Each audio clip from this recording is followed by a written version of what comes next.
Thank you very much. Yeah, POM in New Zealand, so I'm not going to tell you what to do. I saw the, I think the agenda said lessons from wine. I know nothing about your industry.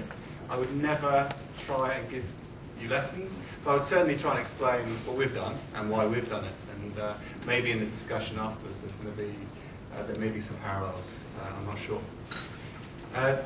New Zealand wine growers, as you said, I can probably go into a bit more detail in terms of how it's structured, but it is every winery in the country and every grape grower has to be a member of our organisation. They decide every 7 years whether they want to continue to be in that organisation.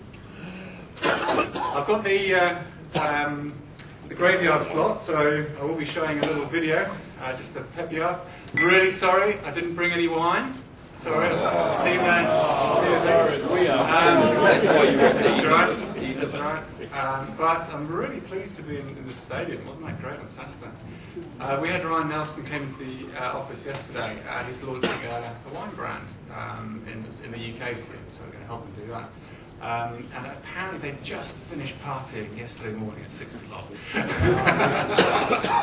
I thought was great. Okay, so I'm going to try and do the technical thing. Let's switch this on, put that there. And we're going to press play.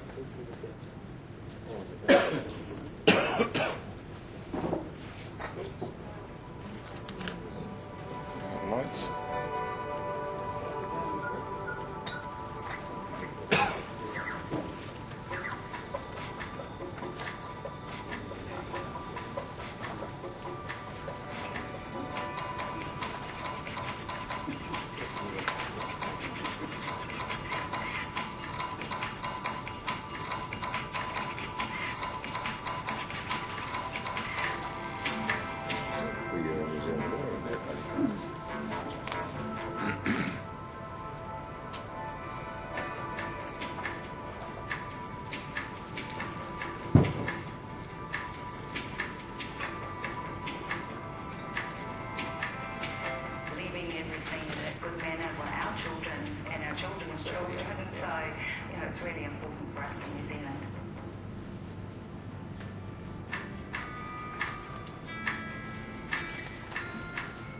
New Zealand has long been famed for its stunning, unspoiled landscape.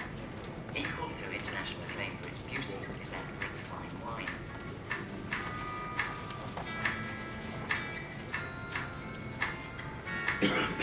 One of the advantages of being a Marlborough winemaker is the fact that the wines of Marlborough are so universally known as being a classic, a modern classic. Seven is a so strong university of good quality, and people who buy them know what they're getting. People are really embracing the Hawke's Bay style of Sauvignon Blanc. It's a wine which has a little less natural acidity, still distinctly cool climate and New Zealand in the way it presents. But what's quite interesting is that each region gives a different flavour profile. So Marlborough Chardonnay naturally has a nice high acidity, very refreshing, and the Chardonnays from Hawke's Bay do have an element of stone fruit and peach, Gisborne, which is your pineapple and tropical fruits and bigger, richer, quite powerful style. Pinot Gris, poached pear, fresh fig, Queen's characters. Northern climate generally produces very aromatic and steely styles of Gewürztraminer.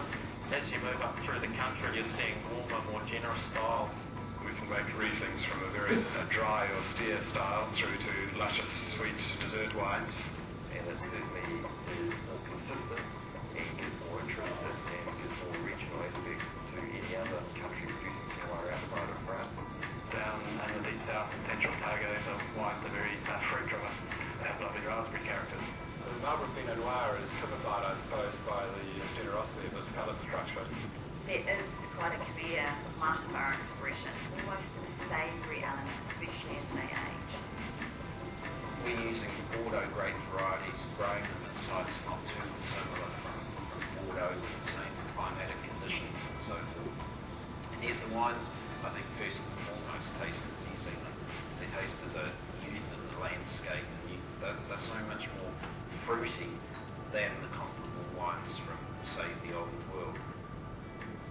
The Syrah is very much like the Rhone, the French style Syrah, hence why we call it they're doing in Australia?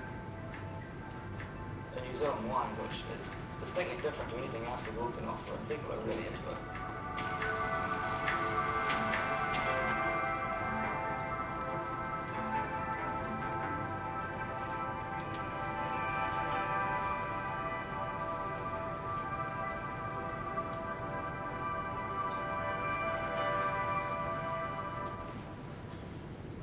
Right.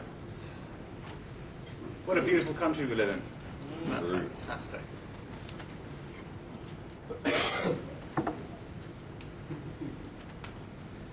So that's part of our, as I said, it's a fantastic story, it's a beautiful country, but that is part of our challenge for marketing, is how do you get that story across in a way to your key target audiences. So that's what I'd like to talk a little bit about. I'd like to talk about how our marketing links into the overall vision of the industry, and then our strategy within marketing, particularly who the key audiences we speak to, our varietal strategy, our events and promotions, and our communications, and wrap it up. So it's about 25 minutes presentation. I think there's going to be a bit of discussion afterwards. I'm happy to take any questions as you go through or afterwards as well. So overall, we have a board which represents our grape growers and wineries, and we meet every 2 months. We're a unified organisation. I can go a bit more into detail of that, but our 1,000 growers and our 650 wineries came together 7 years ago and into New Zealand Wine Growers as an organisation. So our board is our producers as well as our winemakers. So our strategy, which we revisit every year, is to target the top end of the wine market that we operate, of the world's wine market. So New Zealand wine is sold mainly in the top 25% of the world's wine market. And that's mainly because we can't make cheap wine here. It's not possible. 650 wineries in New Zealand produce as much wine as one winery in Australia. So you can imagine the fixed costs that we've got, and it's just not possible to do cheap wine. So we've got to do good wine and do it as good as we can. We have to grow demand for our wine. We've got 4 million people live here. They love New Zealand wine and will buy New Zealand wine when they can at the price points. However, our key markets have a lot more. So the only way we could grow the industry was to be export focused, and that's certainly something we've been very, very focused on in the last few years. We're very focused on building good brands for the country, but also for the regions and the varieties. And then work with our individual wineries who are selling their wines. Assuring integrity.